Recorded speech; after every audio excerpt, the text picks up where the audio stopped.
Hello students, welcome to Tesla Teaching. আজি আমি আৰু এটা নতুন ভিডিও লৈ আহিছো আমাৰ যেটো চ্যাপ্টাৰ চলি আছিল মলিকুলাৰ বেসিস অফ ইনহেৰিটেন্স বংশগতিৰ আণবিক তত্ত্ব বা বংশগতিৰ আণবিক ভিত্তি তাৰে আমাৰ এটা নতুন ভিডিও মই লৈ আহিছো এটো হল আমাৰ ভিডিওটো কিহৰ ওপৰত গ্ৰিফিথৰ পৰীক্ষা যদি আমি তোমালোকে যদি চোৱা আমাৰ লাস্ট ভিডিওত মই ডিসকাস কৰিছিলো কিহৰ বিষয়ে নিউক্লিয়জমৰ বিষয়ে ডিসকাস কৰিছিলো তাৰ পিছত যেটো আমাৰ টপিকটো আছে এটো হল আমাৰ গ্ৰিফিথৰ পৰীক্ষা গ্ৰিফিথৰ পৰীক্ষাটো কিহৰ বিষয়ে কোৱা হৈছে কি হয় সো এতিয়া আমি নরমালি জেনেটিক ম্যাটেরিয়াল বা জিনীয় পদার্থ বুলি কলে আমি কাক জিনীয় পদার্থ বুলি কও ডিএনএ ক আমি জিনীয় পদার্থ বুলি কও ডিএনএ ক আমি কি বুলি কও জিনীয় পদার্থ বুলি কও এতিয়া ডিএনএ যে জিনীয় পদার্থ এই বিষয়ে প্রথম কোনে ওলাইছিলে কোনে আবিষ্কার কৰিছিলে সেই বিষয়ে কোনে বৰ্ণনা কৰিছিলে তাৰ বিষয়ে কেইটামান আমাৰ পৰীক্ষা দিয়া আছে আমাৰ এনসিইআৰটি বুকত কেইটামান পৰীক্ষা দিয়া আছে আমি ইয়াতে তিনিটা পৰীক্ষাৰ বিষয়ে পঢ়িম তিনিটা পৰীক্ষাৰ বিষয়ে পঢ়িব লাগিব আমি যদি চাও কি কি পৰীক্ষা আছিল এটা হল গ্ৰিফিথৰ পৰীক্ষা নেক্সট হল এভাৰি মেককাৰ্টি আৰু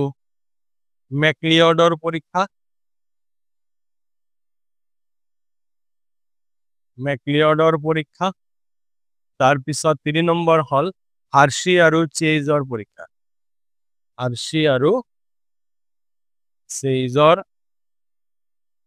পৰীক্ষা এই তিনিটা পৰীক্ষাৰ বিষয়ে আমাৰ এনসিইআৰটি বুকত দিয়া আছে আমি এটো চ্যাপ্টাৰত এই তিনিটা পৰীক্ষাৰ বিষয়ে আমি পঢ়িব লাগিব গ্ৰিফিথৰ পৰীক্ষা এভাৰি মেককাৰ্টি মেকলিঅডৰ পৰীক্ষা আৰু হাৰ্শি আৰু চেজৰ পৰীক্ষা এই তিনিটা পৰীক্ষাৰ দ্বাৰা প্ৰমাণ হয় যে ডিএনএ যেটো হল ডিএনএ হয় জিনীয় পদাৰ্থ তো আমি তাৰ বিষয়ে প্ৰথমতে আমি পঢ়িম কাৰ বিষয়ে গ্ৰিফিথৰ পৰীক্ষা তো আজিৰ ভিডিওটোত আমি ডিসকাস কৰিম গ্ৰিফিথৰ পৰীক্ষাৰ বিষয়ে এতিয়া গ্ৰিফিথে কি কৈছিলে যে পৰীক্ষাটোৰ কৰি এটো কৈছিলে যে জিনীয় পদাৰ্থৰ কি আছে ৰূপান্তৰণ কৰিব পাৰে জিনীয় পদাৰ্থৰ কি আছে ৰূপান্তৰণৰ নীতি আছে যাক ট্ৰান্সফৰ্মিং প্ৰিন্সিপল বুলি কোৱা হয় ইংৰাজীত এতিয়া ৰূপান্তৰণৰ নীতি মানে জিনীয় পদাৰ্থ এটা বেলেগ এটা জীৱ কি কৰিব পাৰে ৰূপান্তৰ কৰিব পাৰে চেঞ্জ কৰি দিব পাৰে এতিয়া জিনীয় পদাৰ্থটো কি যে ডিএনএ হয় সেই বিষয়ে গ্ৰিফিথে অৱশ্যে বৰ্ণনা কৰা নাছিলে কিন্তু গ্ৰিফিথে এই কথাটো কৈছিলে যে জিনীয় পদাৰ্থ জীৱৰ দেহত থাকে যিয়ে কি কৰিব পাৰে ৰূপান্তৰণৰ নীতি মানি চলে ওকে এই পৰীক্ষাটোৰ বিষয়ে আমি ডিসকাস কৰিম এতিয়া যদি আমি চাও গ্ৰিফিথে পৰীক্ষাটো কৰাৰ কাৰণে কি লৈছিল আহিলা কি লৈছিল আমি যদি আহিলা বুলি ক'ব পাৰো কি আহিলা লৈছিল কোন প্ৰথমে তেওঁ লৈছিল এটা ব্যাকটেৰিয়া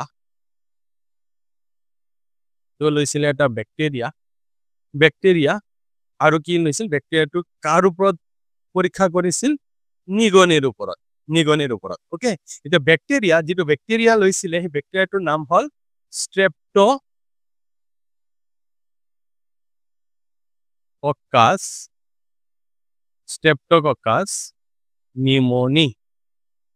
স্ট্ৰেপ্টোককাস নিউমোনি নামৰ ব্যাকটেৰিয়াটো লৈছিল পৰীক্ষাটো কৰাৰ কাৰণে কিন্তু এই ব্যাকটেৰিয়াটো কি হয় মানুহৰ দেহত নিউমোনিয়া ৰোগ সৃষ্টি কৰে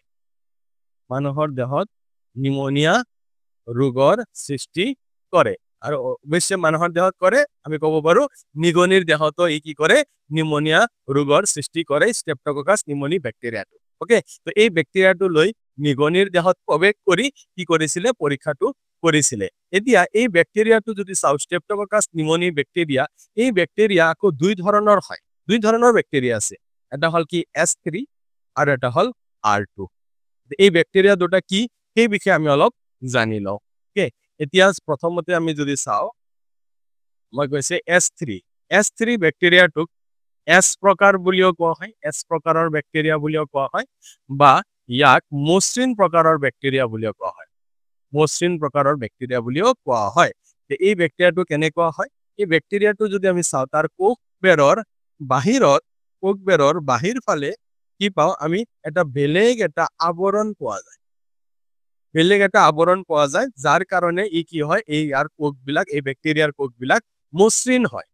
ওকে একেবাৰে মসৃণ হয় যে এই কোমল আৱৰণটো থকাৰ কাৰণে ইয়াক কি কোৱা হয় ক্যাপসুল যুক্ত বুলিও কোৱা হয় কি বুলি কোৱা হয়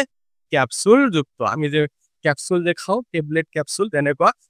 দৰৱখিনিৰ ভিতৰত থাকে এক্সট্ৰা বাহিৰত এটা লেয়াৰ এটা থাকে তেনেকুৱা কোকটো ভিতৰত আছে বাহিৰত এটা লেয়াৰ আছে যাৰ কাৰণে ইয়াক আমি কেপচুল যুক্ত ক'ব পাৰো আৰু এই বাহিৰৰ আৱৰণটো কেপচুলটো যেটো হয় এটো কিহৰ দ্বাৰা গঠিত হয় এটো গঠিত হয় পলিস্যাকাৰাইডৰ দ্বাৰা কিহৰ দ্বাৰা গঠিত হয়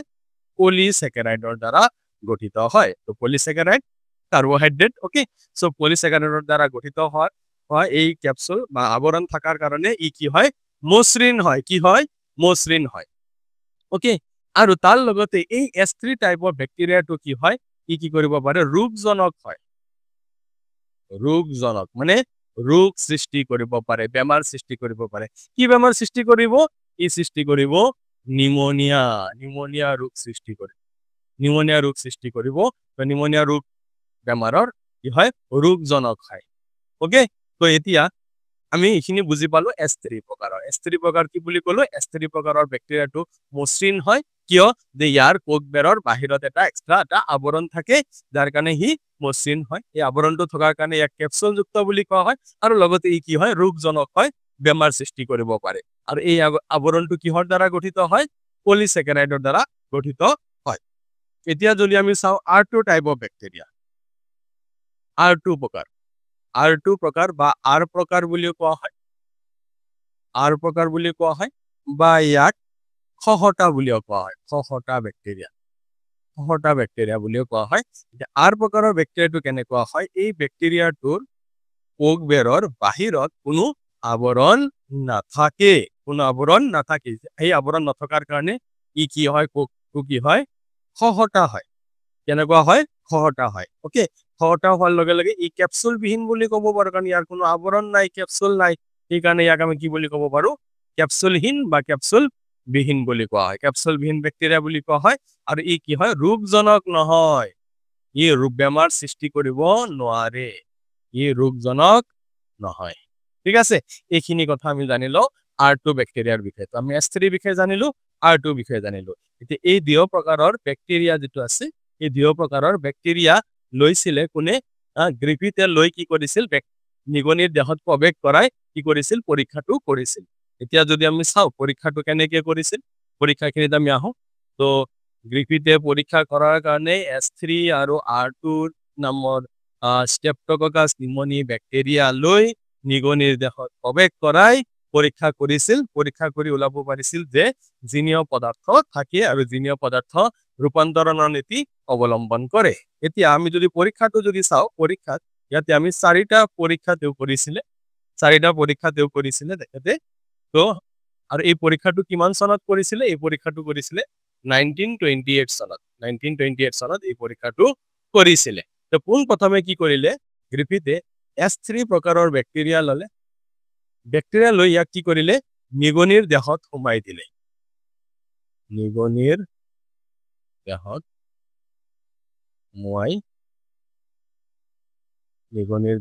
সোমাই দিছিল কেনেকে ইনজেকশনৰ দ্বাৰা বেজিৰে নিগনিৰ দেহত সোমাই দিছিল সোমাই দিয়াৰ পিছত তাৰ পিছত কি হল যেহেতু S3 ব্যাকটেৰিয়াটো কেনেকুৱা পালো ই ৰোগজনক হয় বেমাৰ সৃষ্টি কৰে obviously বেমাৰ সৃষ্টি কৰিব নিগনিৰ দেহত বেমাৰ সৃষ্টি কৰাৰ ফলত নিগনি কি হৈ যাব মৰি যাব নিগনি মৰিছিল ওকে তাৰ পিছত সেকেন্ড কি কৰিলে আকৌ R2 ব্যাকটেৰিয়া ললে R2 ব্যাকটেৰিয়া লৈ ইও কি কৰিলে নিগনিৰ দেহত সোমাই দিলে বেজিৰে নিগনিৰ দেহত সোমাই দিয়াৰ পিছত তেতিয়া কি হল R2 কি হয় ৰোগজনক নহয় বেমাৰ সৃষ্টি নকৰে যাৰ কাৰণে বেমাৰ নহল বেমাৰ নোহোৱাৰ কাৰণে নিগনি নমৰিল ঠিক আছে নিগনি মৰা নাছিলে ঠিক আছে নমৰিল ওকে তাৰ পিছত 3 নম্বৰত কি কৰিলে এই S3 ব্যাকটেৰিয়া যেটা আছে S3 ব্যাকটেৰিয়াটো লৈ তাক কি কৰিলে তাপ দিলে হিট দিলে তাপ দি S3 ব্যাকটেৰিয়াটোক মাৰি তাৰ পিছত সেই ব্যাকটেৰিয়াটো কি কৰিলে নিগনিৰ দেহত সোমাই দিলে তো মই ইয়াতে লিখিব পাৰো কি তাপ দিয়া S3 ব্যাকটেৰিয়া তাক কি কৰিলে নিগনিৰ দেহত সোমাই দিয়াৰ পিছত তাপ দিয়াৰ পিছত S3 ব্যাকটেৰিয়াটো যেতিয়া সোমাই দিলে ই ৰোগজনক হ'ব নোৱাৰিলে ই বেমাৰ সৃষ্টি কৰিব নোৱাৰিলে বেমাৰ সৃষ্টি নকৰাৰ কাৰণে নিগনি মৰা নাছিল নমৰিল ঠিক আছে কাৰণ ই ৰোগ সৃষ্টি কৰিব নোৱাৰে, বেক্টেৰিয়াটো মৰি গৈছিল। তাৰ পিছত এতিয়া ফ'ৰ্থত কি কৰিলে, এই 3 নম্বৰৰ নিচিনা তাপ দিয়া S3 বেক্টেৰিয়া, ঠিক আছে, তো কি কৰিলে S3 বেক্টেৰিয়াক তাপ দি মাৰি দিলে। মাৰাৰ পিছত এই বেক্টেৰিয়াটো কি কৰিলে, সেই বেক্টেৰিয়াটো কি কৰিলে R2 বেক্টেৰিয়াৰ লগত মিক্স কৰিলে। সেইটো বেক্টেৰিয়াটো কি কৰিলে, জীৱিত বেক্টেৰিয়া কি কৰিলে, জীৱিত R2 বেক্টেৰিয়াৰ লগত কি কৰিলে, মিক্স কৰি দিলে। জীৱিত R2 বেক্টেৰিয়াৰ লগত কি কৰি দিলে, মিক্স কৰি দিলে। ওকে, জীৱিত R2 বেক্টেৰিয়াৰ লগত মিক্স কৰাৰ পিছত এতিয়া কি কৰিলে, তাৰ পিছত ইয়াক নিগনিৰ দেহত সোমোৱাই দিলে, বেজীৰে সোমোৱাই দিলে। সোমোৱাই দিয়াৰ ফলত এতিয়া কি হ'ল যে আমি যদি চাওঁ R2 বেক্টেৰিয়া ৰোগ সৃষ্টি কৰিব নোৱাৰে, S3 বেক্টেৰিয়াক তাপ দিয়া হৈছে, ইও ৰোগ সৃষ্টি কৰিব নোৱাৰা হয়, সেইকাৰণে ইয়াক ৰোগ বেমাৰ হ'ব নালাগিল আৰু নিগনিটো নমৰিব লাগিছিল। বাট কি হ'ল, নিগনিটো নিমনিয়া হ'ল আৰু নিগনিটো কি হ'ল, মৰিছিল। নিগনিটো মৰিছিল। কিয় মৰিলে, নিগনিটো কিয় মৰিলে? তো ইয়াৰ বিষয়ে গ্ৰিফিথে বৰ্ণনা কৰিছে যে S3 বেক্টেৰিয়াৰ দেহত এনেকুৱা কিছুমান পদাৰ্থ আছে যাক জিনীয় পদাৰ্থ বুলি কোৱা হয়, যি পদাৰ্থটো জীৱিত R2 বেক্টেৰিয়াৰ দেহত প্ৰৱেশ কৰি কিছু R2 বেক্টেৰিয়াক S3 লৈ ৰূপান্তৰিত কৰিছে। কিছু R2 কি কৰিছে, S3 লৈ ৰূপান্তৰিত কৰিছে, যাৰ কাৰণে S3 আল্টিমেটলি কি কৰিব পাৰে, ৰোগজনক হয়, সেইকাৰণে ৰোগ সৃষ্টি কৰিব পাৰিছিল আৰু কি হ'ল, ই মৰি গৈছিল। তাৰ মানে কি কৈছিলে যে S3 বেক্টেৰিয়াৰ দেহত কি আছে, জিনীয় পদাৰ্থ আছে, যি জিনীয় পদাৰ্থটো R2ৰ দেহত প্ৰৱেশ কৰিছে, প্ৰৱেশ কৰি R2 কি কৰিছে, S3ৰ দৰে বনাই দিছে। ঠিক আছে, তো ইয়াক এই জিনীয় পদাৰ্থ কি কৰিছে, R2 কি কৰিব পাৰিছে, S3 লৈ ৰূপান্তৰণ কৰিব পাৰিছে, যাক আমি কি বুলি কওঁ, ৰূপান্তৰণৰ নীতি বুলি কোৱা হয়। তো এই ৰূপান্তৰণৰ নীতি অৱলম্বন কৰে কোনে, জিনীয় পদাৰ্থ, আৰু যাৰ কাৰণে R2 S3 নিচিনা হৈ গৈছে আৰু ই কি হয়, ৰোগজনক হয়, আৰু ই ৰোগজনক হয়, যাৰ কাৰণে ৰোগ সৃষ্টি কৰিছে, আৰু ৰোগ সৃষ্টি কৰাৰ কাৰণে নিগনি মৰি গৈছিল। আৰু এইটোৱে হ'ল জিনীয় পদাৰ্থৰ বিষয়ে পোৱা এটা প্ৰথমবাৰৰ বাবে এটা ভাল এটা ধাৰণা, যাৰ দ্বাৰা আমি গম পাওঁ যে জীৱৰ দেহত কি থাকে, জিনীয় পদাৰ্থ থাকে। আৰু এই জিনীয় পদাৰ্থটো DNA হয় নে RNA হয় নে বেলেগ কিবা হয়, সেই বিষয়ে গ্ৰিফিথে কোৱা নাছিলে।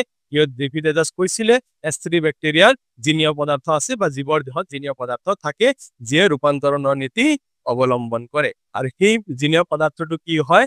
DNA হয় বুলি এইটো আমি বেলেগ পৰীক্ষাৰ দ্বাৰা আমি এইটো প্ৰমাণিত পাম বা আমি প্ৰমাণ পাম। তো আজিৰ ভিডিঅ'টোত আমি যিখিনি যদি চালো, আমি গ্ৰিফিথৰ পৰীক্ষাৰ বিষয়ে ধুনীয়াকে আমি বুজি পালো। তোমালোকে যদি বুজি নোপোৱা ৰিপিটেডলি ভিডিঅ'টো চাবা, আৰু কিবা অসুবিধা থাকিলে নিশ্চয় কমেন্টত জনাবা। একদম ইজি হয় আৰু আমাৰ পৰীক্ষাৰ কাৰণে ইম্পৰ্টেণ্ট হয়। তো আজিৰ ভিডিঅ'ত মই ইয়াতে সমাপ্ত কৰিলো। Thank you very much. And আমাৰ চেনেলটো তোমালোকৰ চাই কেনেকুৱা লাগিছে কমেন্টৰ দ্বাৰা জনাবা।